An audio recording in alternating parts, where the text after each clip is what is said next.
Welcome to my channel, 24/7 English. I'm Connor, and I'm here to help you speak English with confidence. Let me ask you this. Do you ever freeze up when trying to speak English? Struggle to find the right words, feel anxious, or worry about sounding wrong? But today, I'm going to show you how to break through that fear.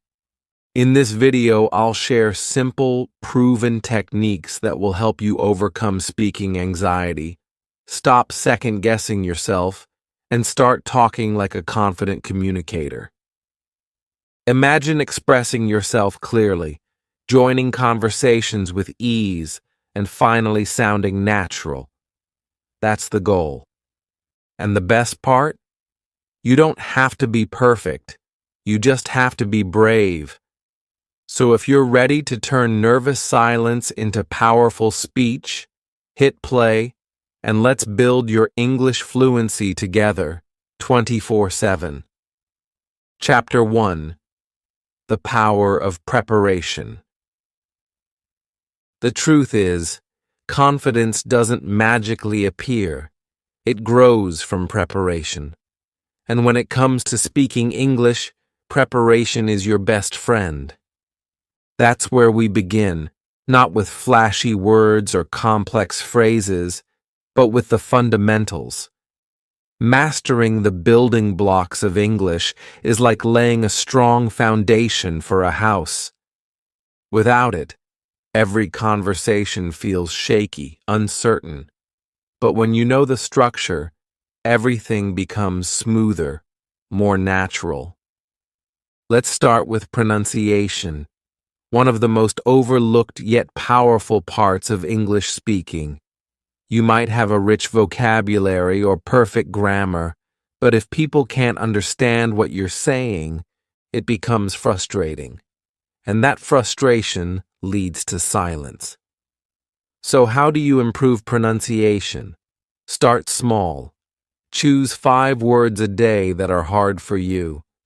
Use online tools like Forvo or Youglish to hear how native speakers pronounce them in real conversations. Repeat them aloud. Record yourself. Listen. Compare.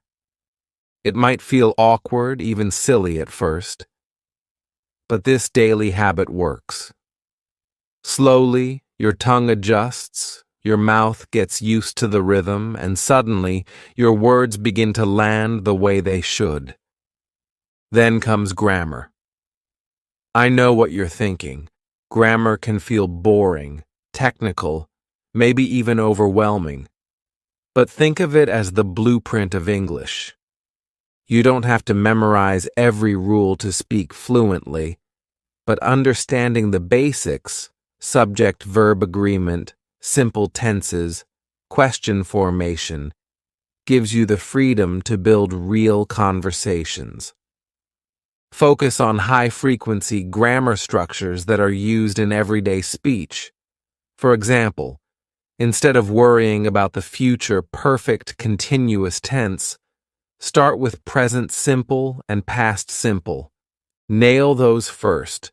You'll be amazed at how much clearer your speech becomes when you stop overthinking and start using what actually works. Now let's talk vocabulary. Most learners try to memorize long lists of words, hoping to sound smart or advanced. But memorization without context doesn't stick. So instead of learning 100 new words a week, focus on 10 that you'll actually use. Pick words related to your life, your job, hobbies, daily routines. Use them in your speaking practice immediately. Create mini stories or sentences with them. The goal isn't to know a million words. It's to own the words you already know. When you do that, fluency follows naturally. But building your language system is only half of the preparation puzzle. The second half? Practice, practice, practice. Speaking is not a knowledge problem. It's a performance problem. You could know everything in theory, and still freeze when it's your turn to talk. That's why consistent speaking practice is non-negotiable. Luckily, you don't need to live in an English-speaking country to practice every day.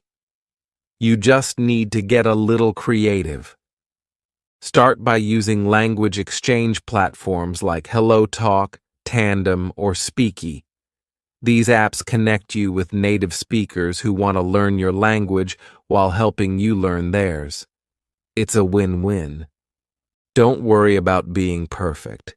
The point is to engage in real conversations, even if they're messy. You'll learn more from a 10-minute voice chat than from hours of silent reading. You'll also begin to develop rhythm, the natural music of spoken English. Another option, join speaking clubs or online conversation groups. Many are free and run weekly sessions on Zoom or Telegram. The benefit here is that you get to hear different accents, practice group communication, and most importantly, get over the fear of public speaking. At first, you may be nervous. Your heart might race, your mind might go blank. That's okay. It's not about being fearless. It's about doing it scared until the fear fades. If live interaction feels too intimidating right now, start by talking to yourself in English. Describe what you're doing. Narrate your day. Argue with yourself about what to eat. It sounds strange, but it rewires your brain to think in English. And when you can think in English, speaking becomes 10 times easier. Remember, every minute you speak is a deposit into your confidence bank. Alongside all this technical work, there's one often ignored tool that can transform your journey: visualization. This isn't wishful thinking. It's a proven psychological technique used by athletes, public speakers, and yes, even language learners. Close your eyes for a moment. Picture yourself walking into a room full of English speakers. You feel calm, grounded. Someone asks you a question, and you respond smoothly. Your voice is steady. You're smiling. People nod and laugh. They understand you. You're not just surviving the moment, you're owning it. This isn't just imagination, it's mental rehearsal. And your brain responds to it almost the same way it does to real-life practice. If you repeatedly visualize successful conversations, your anxiety begins to shrink. You build positive associations with speaking English instead of fear-based ones. Start your day with this simple routine: 3 minutes of visualization before your practice session. See yourself winning. Hear your voice sounding clear. Over time, your brain will believe it, and your mouth will follow. Remember, preparation isn't just about language drills. It's about building emotional safety. Most learners fail to speak confidently, not because they don't know English, but because they don't trust themselves. So preparation becomes your armor. It shields you from the panic of, what if I forget a word? Or, what if they laugh at my accent? Because when you've practiced enough, when you've visualized enough, and when you've understood the building blocks, you no longer fear the unknown. You're ready for it. Let me give you a real example. One of my students, Maria, had studied English for 6 years but couldn't speak more than a few sentences. She thought something was wrong with her. We didn't start with speaking. We started with rebuilding her foundation, pronunciation, key grammar, and 10 words a week. We added 5 minutes of self-talk a day. Then once a week, she joined a language exchange. After 1 month, she told me, I had my first full conversation in English without freezing.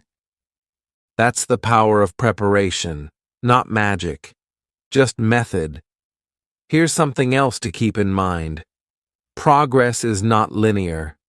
Some days your English will flow. Other days, you'll fumble on simple words. That's normal. Don't let a bad practice session convince you that you're not improving.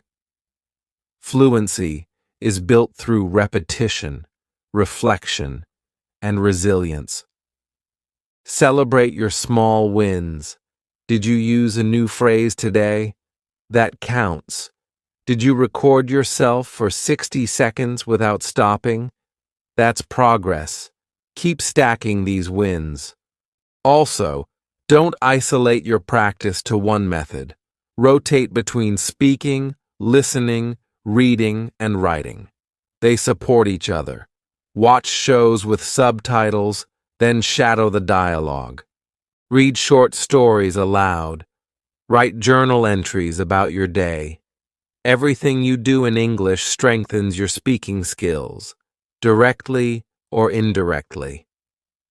Let's not forget feedback. Practicing without correction can form bad habits, so once a week, ask a language partner or tutor to give you gentle but honest feedback. Focus on 1 or 2 corrections, not 10. You're not trying to be perfect, just a little better than yesterday. At this stage, one major mistake learners make is comparing themselves to others. She sounds like a native. He speaks faster than me. Comparison kills progress. The only person you should compete with is the version of you from last week. If you're more confident than you were a month ago, you're winning. To wrap this up, preparation is not about becoming flawless. It's about becoming fearless. When you understand how English works, when you practice daily in small ways, when you visualize success, something shifts. You stop seeing English as a mountain and start seeing it as a path you can walk, step by step. So go back to the basics. Build your foundation. Speak daily, even if it's messy. Picture yourself succeeding. And most of all, believe that you can become the speaker you've always dreamed of being. Because with the right preparation, you're already halfway there. Chapter 2. Facing Your Fears. Even after all the preparation, the grammar drills, the vocabulary sessions, the long nights of shadowing dialogues, there's still something that lingers, something that can quietly sabotage your confidence. It's not your accent. It's not your grammar mistakes. It's fear. That silent voice inside your head whispering, "You're not good enough." And unless you confront it directly, it will hold you back no matter how prepared you are. This is where the real work begins. Not in your mouth, but in your mind. The first step in facing your fears is identifying and challenging your negative self-talk. We all have it. That little voice that says, "I'm too slow, I'll mess up, people will laugh at me," or worse, "I'll never be fluent." These thoughts feel true because they're familiar, but familiarity doesn't mean truth. It means repetition, and what's repeated becomes a belief. Start noticing your inner dialogue. Write down what you hear yourself say before or after a conversation attempt. Don't judge it, just observe. Are your thoughts helping you grow, or are they feeding your fear? Once you see the patterns, you can interrupt them. Instead of, "I always mess up my sentences," tell yourself, "Every mistake helps me improve." Instead of, "They'll laugh at my accent," replace it with, "My accent tells a story of courage. I'm learning a new language." This is called cognitive reframing, and it's a game changer. You're not lying to yourself. You're shifting the lens. You're giving your brain a new narrative, one that allows you to grow instead of shrink. But even with better self-talk, fear doesn't disappear instantly. Why? Because most of us were taught to avoid mistakes. From school tests to job interviews, mistakes were framed as failure. But language learning doesn't follow that rule. In fact, mistakes are the fuel of fluency. That's why the second mindset shift is to embrace imperfection.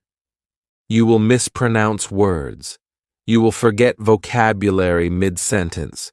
You will say things that sound funny. And that's okay. That's expected. That's how it's supposed to go. Think about a toddler learning to walk. They fall, stumble, get up, fall again. But they don't stop. No one laughs at them or tells them to quit. Everyone cheers. Why? Because we know they're learning.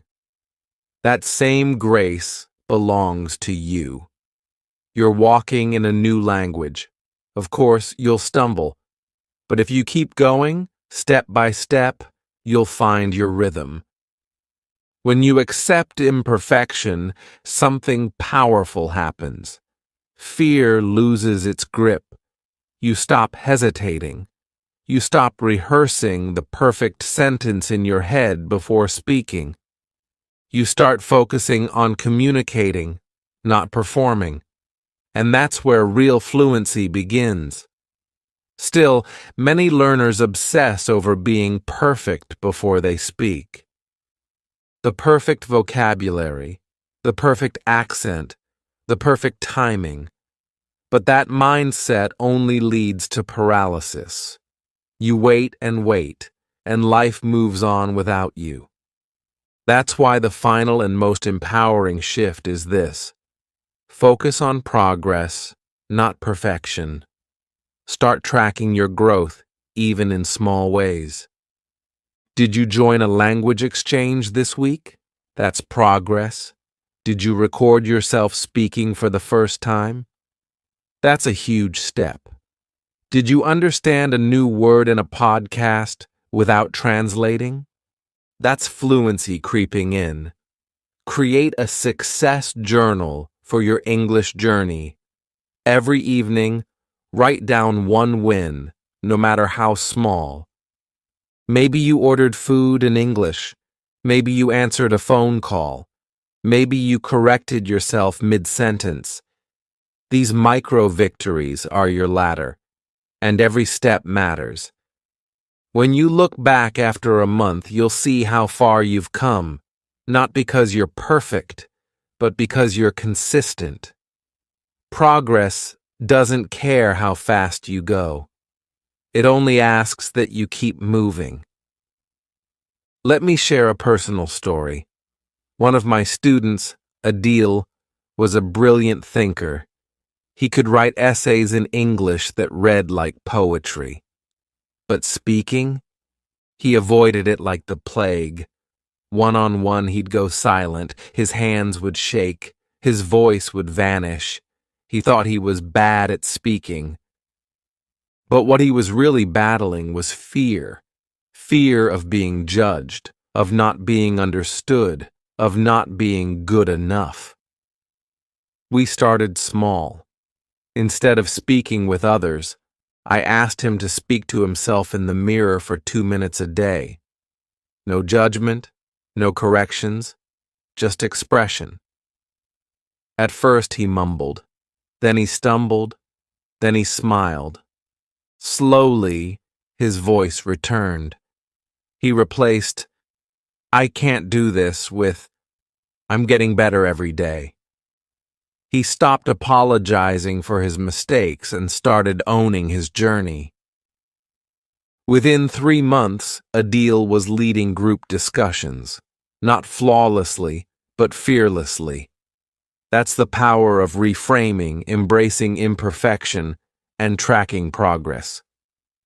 It doesn't happen overnight, but it happens. Now you might be wondering, what if I still feel afraid? Here's the truth. You can feel fear and still move forward. Courage isn't the absence of fear. It's the decision to show up with fear and speak anyway. And every time you do, fear shrinks a little more. Don't wait to feel ready. Speak before you're ready. Confidence doesn't come first. Action does. Confidence is what you earn after showing up, falling, rising, and trying again. Speak up in class. Join that voice chat. Say hello to a stranger. Start before you're fluent. That's how you become fluent. Here's a challenge.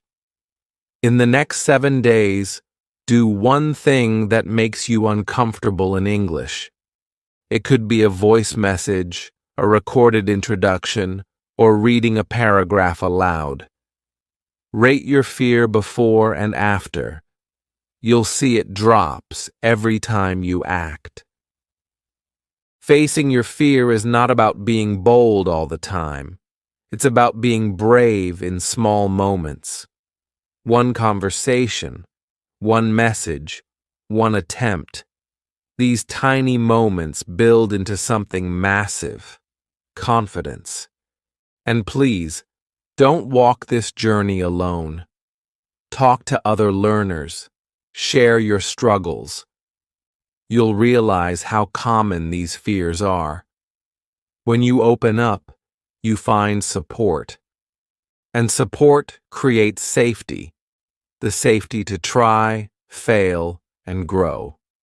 Lastly, forgive yourself. On bad days, when the words don't come, or when fear wins, don't punish yourself. Language learning is emotional. It stirs up memories, insecurities, self-doubt. Be gentle with yourself. Tomorrow is another chance. The only failure is quitting.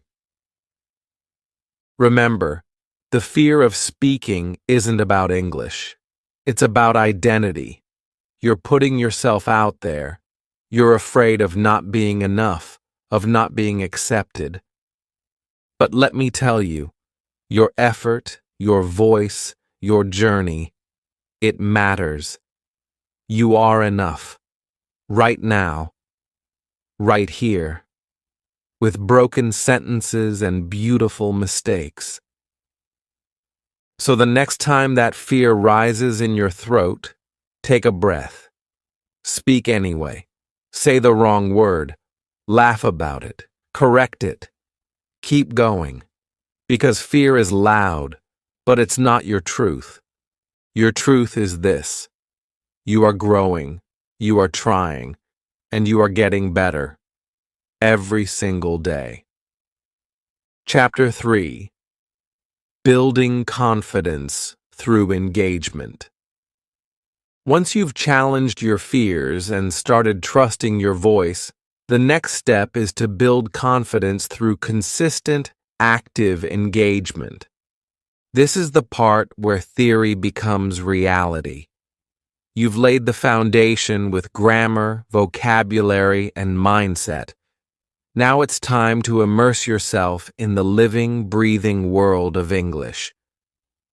Because the more you live inside the language, the less foreign it becomes. Immersion doesn't require a plane ticket. You don't need to move to London or New York to be surrounded by English. With a little intention, you can create an English-rich environment no matter where you live. It starts by simply changing what you consume. If you watch videos, watch them in English. If you listen to music, choose English songs. If you enjoy scrolling social media, follow English-speaking content creators, comedians, educators, and even meme pages. Start small. maybe just 10 minutes a day of English input.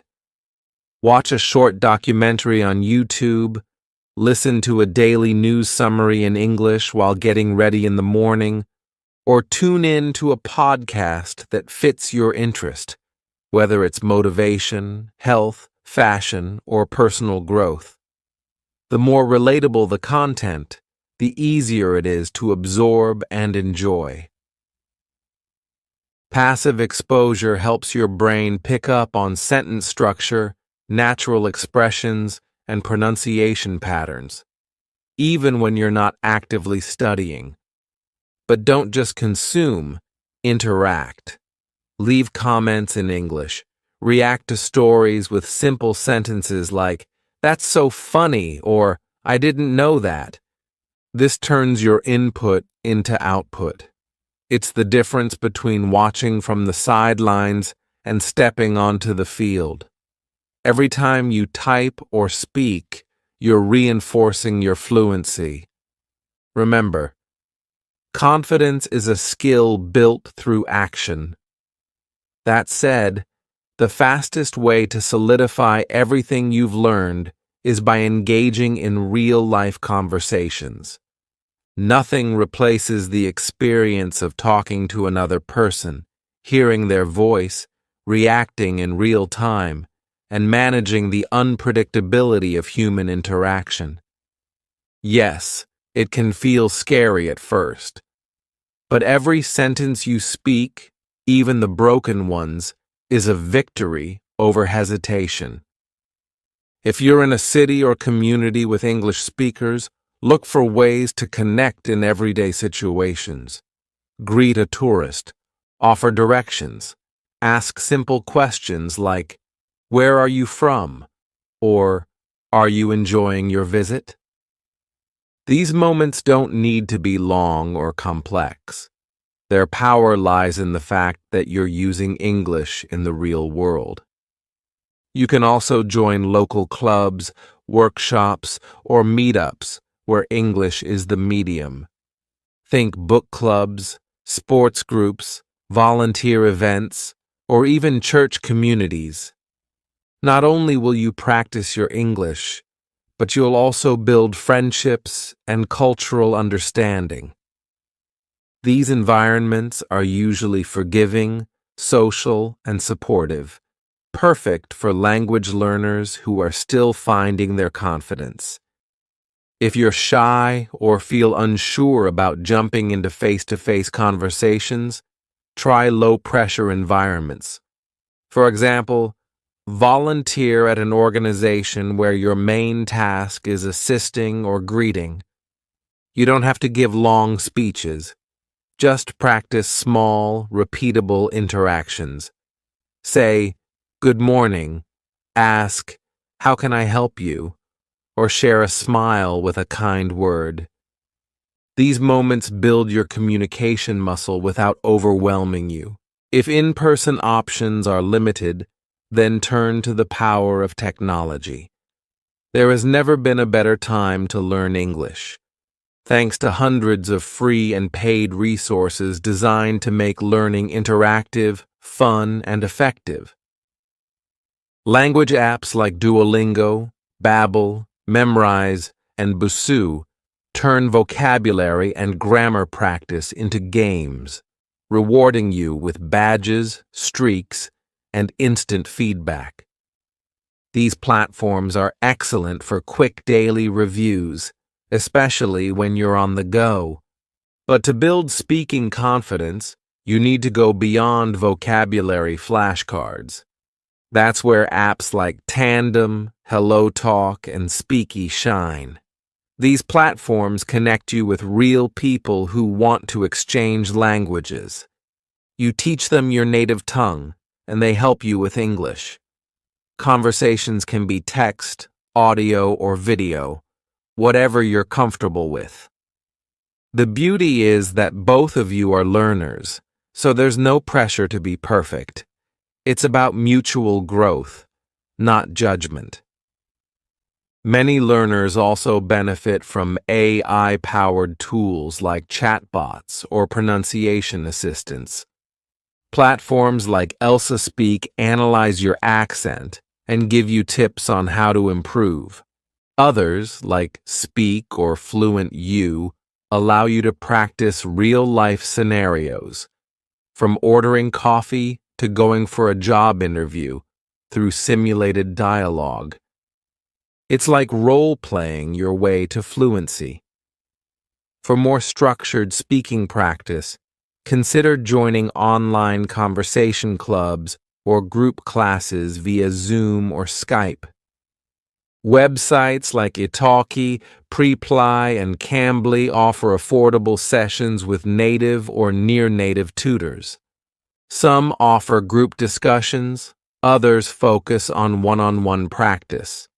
You can even choose tutors who specialize in accent reduction, IELTS prep, or business English, whatever fits your goals. But here's the key. Don't just install these apps and forget them. Use them consistently. Set reminders. Schedule a 15-minute session before dinner. Track your streak.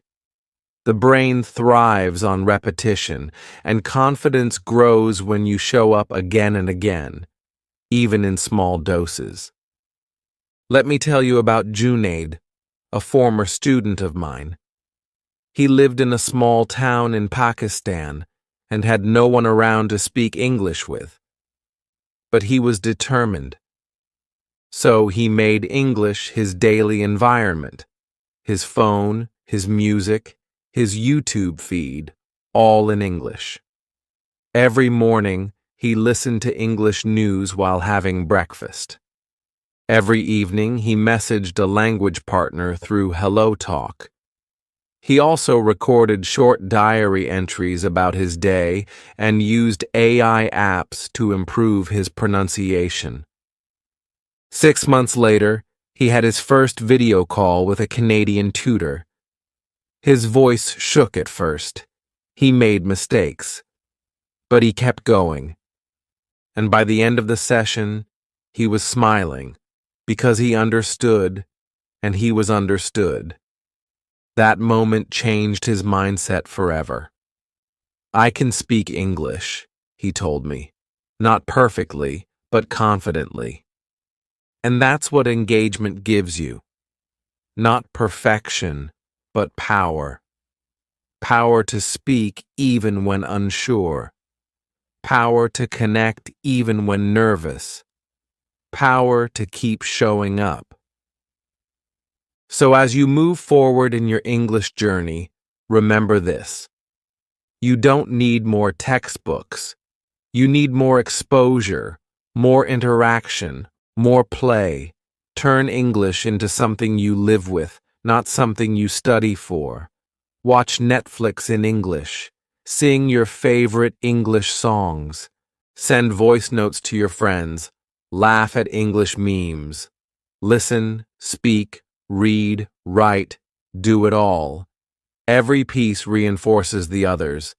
And most importantly, be patient. Confidence doesn't explode overnight. It builds quietly, steadily, through effort and experience.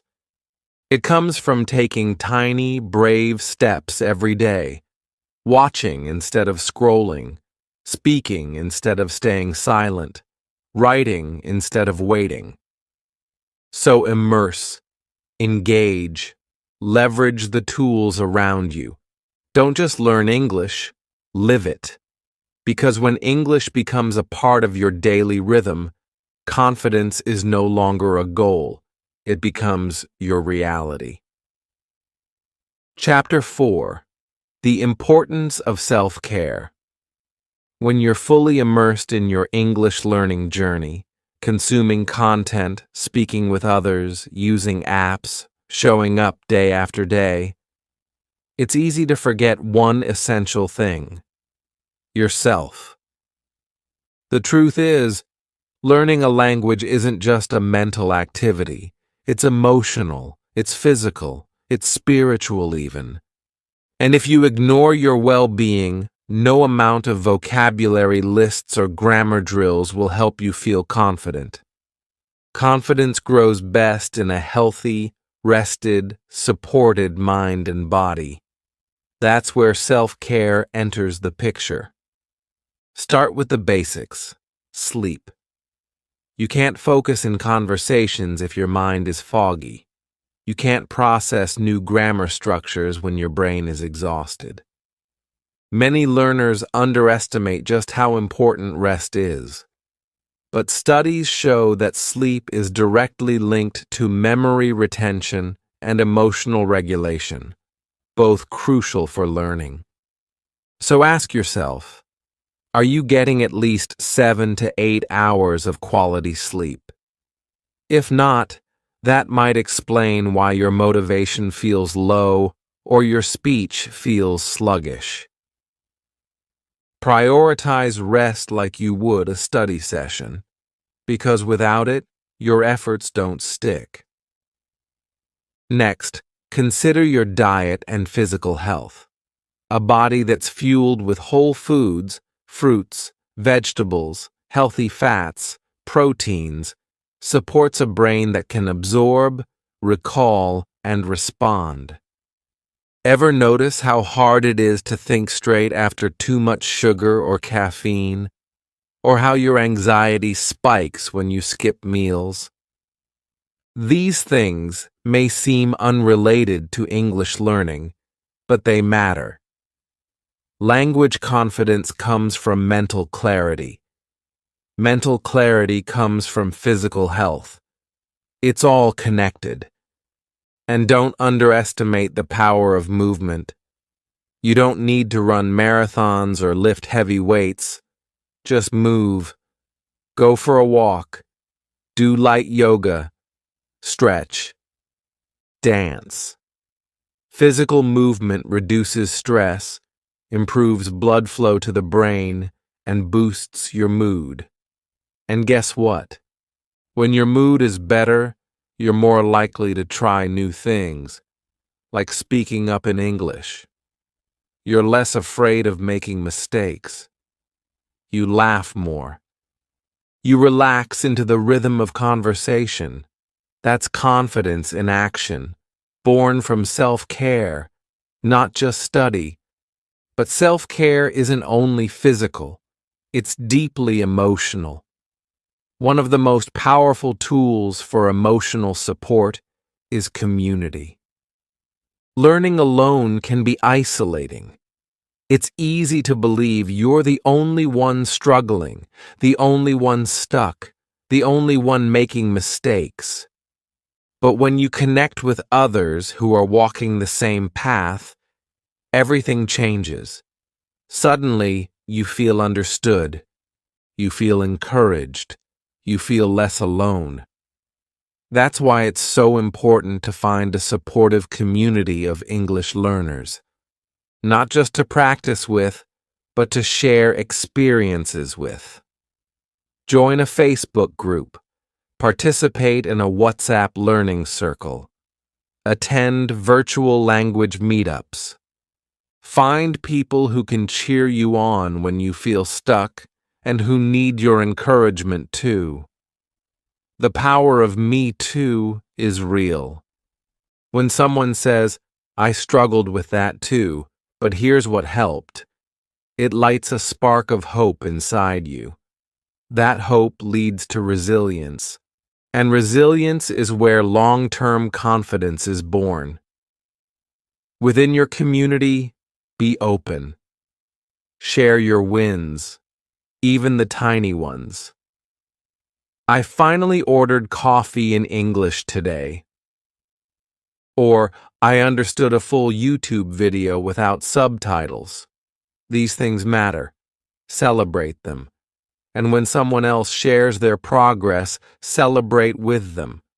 Support flows both ways, and in that flow, everyone grows.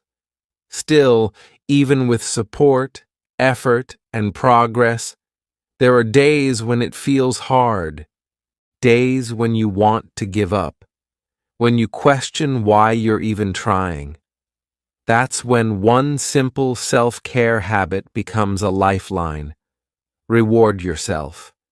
No one claps for you every time you practice. No one sees the hours you spend listening, reading, or speaking alone. That's why it's your job to acknowledge your effort. Not just the results, but the effort. If you studied 5 days this week, that's worth celebrating. If you joined your first conversation group, even if you barely spoke, that's a huge win. If you learned 10 new words and used just one in a sentence, that's progress. So set milestones and attach rewards to them. Not expensive or extravagant, just meaningful. Maybe after a month of consistent practice, you treat yourself to a new notebook or a special dessert. Maybe you allow yourself a movie night or a peaceful walk in your favorite park. These small acts of kindness toward yourself tell your brain, this matters. I'm doing something important. I'm proud of me. This isn't childish. It's neuroscience. Rewarding effort reinforces behavior. It makes you want to keep going. It shifts the focus from pressure and perfection to joy and motivation. And that shift builds emotional safety, the foundation of confidence. Let's take a moment to talk about emotional regulation too. Because sometimes self-care means giving yourself space. Space to not study today. Space to feel frustrated. Space to cry if you need to. Learning a language touches your identity. It makes you vulnerable. You're putting yourself out there, exposing your thoughts in a language that doesn't yet feel like home. That's brave. And bravery takes a toll. So on hard days, give yourself grace. Maybe today, instead of practicing speaking, you just listen to calming English music. Maybe you journal in your native language about how you're feeling. That counts as self-care. That counts as engagement. It's still part of your journey, just a softer part. Remember, burnout is real. Many learners start strong, then quit after a few months because they push too hard without rest. But consistency doesn't mean perfection.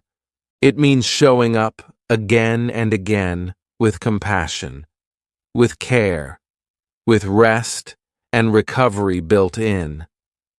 A great way to balance intensity with ease is to create a rhythm. Maybe 3 days a week you do focused speaking practice. 2 days you relax and consume English passively. A movie, a podcast, a funny YouTube channel. 1 day you reflect or journal, and always, at the end of the week, reward yourself. Make your brain associate English learning with pleasure, not punishment. Here's something else. Self-care reminds you that you are more than your mistakes. You're not just someone learning English. You're a whole person with emotions, needs, dreams, and strengths. The more you take care of the whole you, the stronger and more confident the English-speaking you becomes. Let me tell you about Sophia, one of my learners from Brazil. She was brilliant, committed, and extremely hard on herself. Every mistake made her feel like a failure. Eventually, her anxiety got so bad she stopped speaking entirely. So instead of pushing more lessons, we paused. We focused on her well-being. She started meditating 5 minutes a day. She joined a support group for anxious language learners. She stopped trying to be perfect and started rewarding herself for every small act of courage. Within 2 months, her spark returned. She wasn't fluent yet, but she was free. Free from the shame, free from the fear. And that freedom became the fuel for her fluency. That's what self-care does. It doesn't just make you feel good, it makes learning sustainable. It turns temporary motivation into long-term transformation. So today, ask yourself, how are you really feeling? Are you rested, nourished, supported, encouraged, celebrated? If not, don't wait. Make a change. Join a community. Stretch, sleep, laugh, speak with kindness, celebrate your bravery. Treat yourself like the courageous learner you truly are. Because confidence doesn't just come from speaking.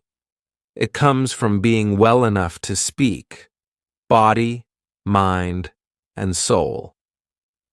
Chapter 5. Unlocking your potential. At this stage in your journey, something starts to shift.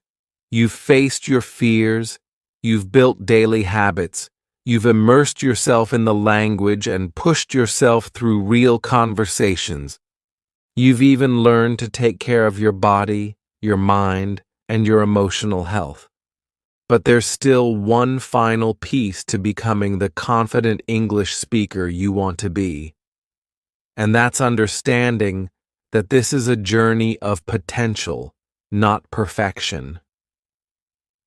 Too many learners look at fluency like it's a final destination, a finish line where everything becomes easy, where there are no more mistakes, no more hesitations.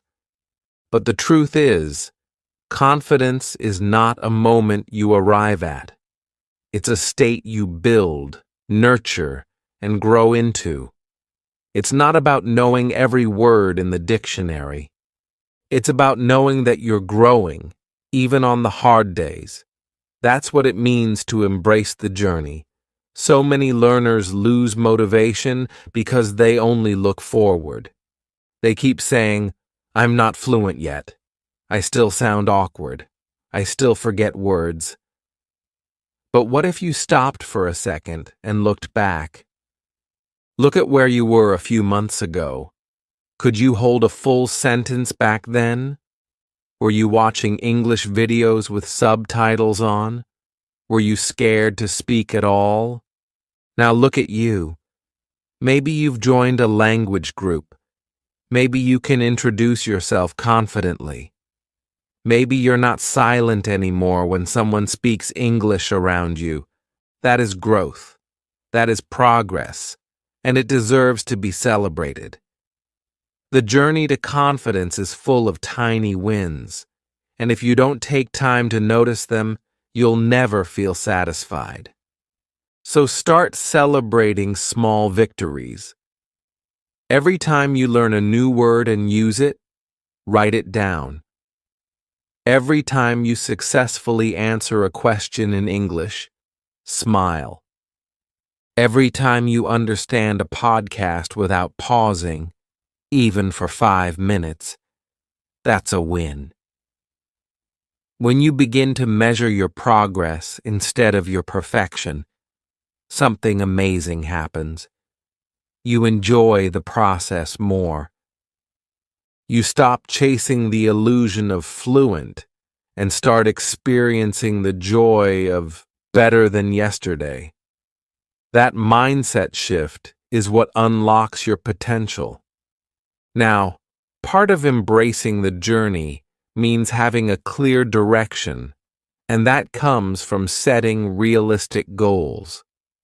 A lot of learners say, "I want to speak English fluently," but what does that actually mean? It's too vague, and vague goals lead to vague results. Instead, break your goal into smaller steps. Don't just aim for fluency. Aim to have a 5-minute conversation. Aim to tell someone about your day. Aim to ask for directions or describe your favorite movie. Set weekly or monthly goals that are specific, measurable, and personal. For example, this week I'll learn 10 new words related to my job. This weekend, I'll watch one English film without subtitles and write a short summary. This month, I'll join 2 English-speaking Zoom calls and introduce myself. Every time you hit one of these goals, check it off. That physical act of tracking your progress tells your brain, I'm doing it, I'm growing. And the more your brain sees evidence of success, the more motivated you feel to keep going. But let's be honest, even with clear goals and small wins, there will be tough days. Days where you feel stuck. Days when you forget everything. Days where nothing seems to come out right. And in those moments, the most important quality you can have is not talent, not knowledge, but patience. Learning a language is a long-term investment. It's like planting a tree. You can water it, give it sunlight, care for it, but it won't grow overnight. Some days, you won't see any progress at all, but underneath the surface, the roots are growing. Your mind is processing, adjusting, absorbing, and eventually, that invisible work leads to visible breakthroughs. So be patient with yourself. You're not a machine. You're a human being learning something deeply complex. You're not just learning words, you're learning rhythm, tone, body language, cultural context. That takes time, and it's okay if you're not there yet. What matters is that you keep showing up. Persistence is what turns potential into power. You don't have to be perfect every day, but you do have to stay in motion. Even on the hard days, do something small. Watch a short video, read one page of an article, repeat a sentence out loud, even 1 minute counts. Because every drop adds up, every brick builds the wall. Let me tell you about a learner named Amir. When he started, he couldn't speak more than 1 sentence. Every time he tried, he froze. But instead of quitting, he made a rule. Just speak 1 sentence a day. That's it. Sometimes it was to himself, sometimes in a WhatsApp voice note, sometimes during his Zoom English class. He didn't rush. He didn't panic. He just showed up. 1 sentence at a time. After 3 months, he was holding full conversations. After 6 months, he was helping other learners with pronunciation. Not because he was special, but because he was consistent. And that's the final key to unlocking your potential. Consistency over intensity. You don't need to study for 5 hours once a week. You need to engage with the language 10 to 15 minutes every day. That's how habits are formed. That's how your brain learns that English isn't a school subject. It's part of your life. If you stay patient, set clear goals, and celebrate your progress, confidence will come naturally. You'll wake up one day and realize you're thinking in English. You'll be in a conversation and notice you're not translating in your head anymore. You'll say something, and someone will laugh or nod or reply, and you'll realize you were understood. That's the reward. Not perfect grammar, not native-like accent, but connection, clarity, confidence. So today, wherever you are in your journey, take a deep breath. You're doing better than you think. You are not behind. You are not slow. You are not failing. You are becoming. Becoming a speaker, becoming a communicator, becoming the version of you who can show up, speak up, and share your voice with the world. And if that voice shakes sometimes, that's okay. Shaking doesn't mean you're weak. It means you're growing. Keep growing. Keep speaking. Keep walking. Because the only thing between you and fluency is time. And if you give it time, if you keep showing up, if you keep believing in yourself, you will unlock the full power of your potential.